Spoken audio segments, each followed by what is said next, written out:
Hello, and welcome back to The Wrinkle. Today we're going to talk about respite. Now, I saw a couple in my office today, and they were struggling. The gentleman in this case has been living with frontotemporal dementia, which is a type of dementia that causes a lot of changes in personality and behavior. And some of the changes that were happening in Doug's life included being very sarcastic and flippant, as well as having a really blunted emotional response to things that were going on. So for example, since the last visit, Doug had actually lost one of his very closest friends who passed away from cancer, and made some remarks that were somewhat even insensitive today in the office, which sort of reflected that he has had some changes in his emotions and his emotional responses, and just isn't the same empathetic type of person that he used to be. So Julie is living with this and coping with these changes that she's seeing in Doug, and it's really stressful. And I just got the sense today that Julie is very close to her breaking point. In fact, she broke down during the visit today and was tearful. In this case, there isn't a lot I can do with medication, but what I did recommend was respite. So we've done a video about why it's important to ask for help, and let's just review briefly the reason why it's important to ask for help if you're a care partner for someone who's living with dementia. First of all, dementia is a complex neurological disorder, and it really does take a group or a team of people to manage it correctly. Secondly, when people don't ask for help and they take on more and more and more care responsibilities, sometimes this can produce a situation that can lead to abuse or neglect.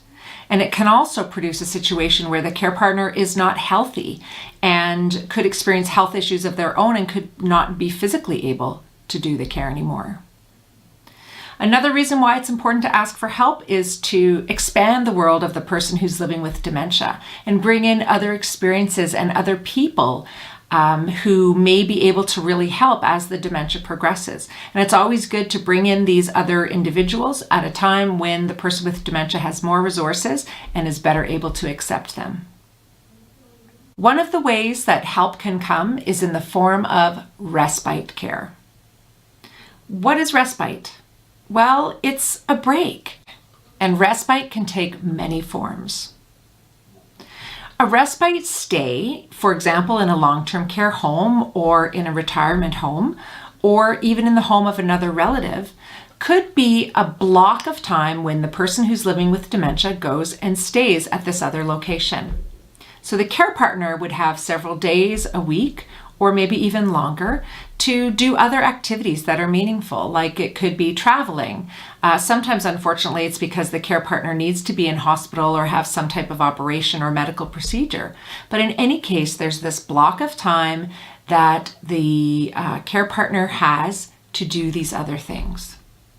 Some people will even have a block of respite care that they have regularly throughout the year. So say one weekend in 5, the person with dementia will go and stay at a retirement home.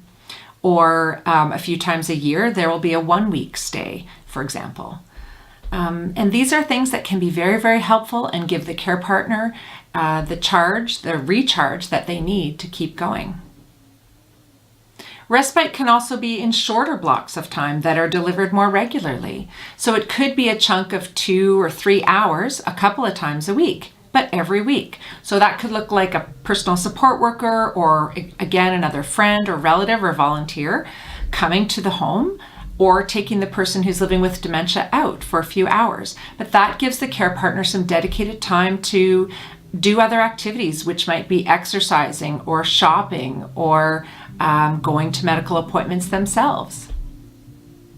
Another way that respite can happen regularly is through an adult day program. So some people call these daycares, but I don't think that's really fair. It's set up for adults, for seniors, some of whom are living with dementia, but it can also be for seniors who aren't living with dementia, but it's just a place to go and do some health promoting activities. Things like physical exercise, physical activity, socializing with others, and there's usually a nutritional component.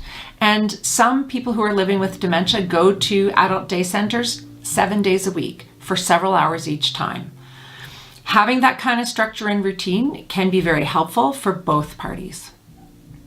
Now, if you're a care partner, you might hear me describe these activities and already start feeling guilty.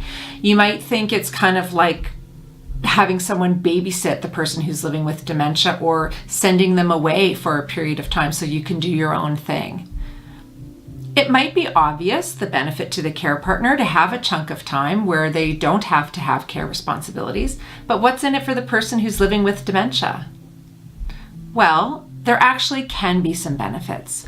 So having opportunities to participate in physical activity and socialization is absolutely of benefit to the person who's living with dementia. It can be stimulating for the brain and the body, and that can help a person who's living with dementia to stay at home longer.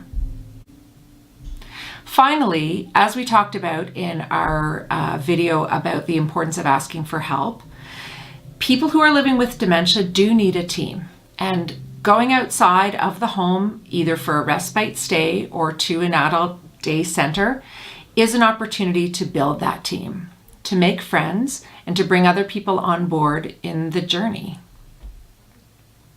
So I hope that you'll consider the importance of respite, especially if you are a care partner.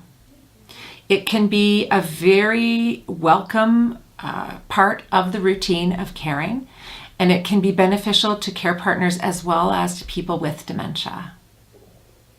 Good respite can be hard to find, so if you're considering it at all, start asking questions of your physicians, your care coordinator, if you have a care coordinator as part of a provincial health outreach program or anything like that. Ask them about respite opportunities, and you may be surprised at what's available.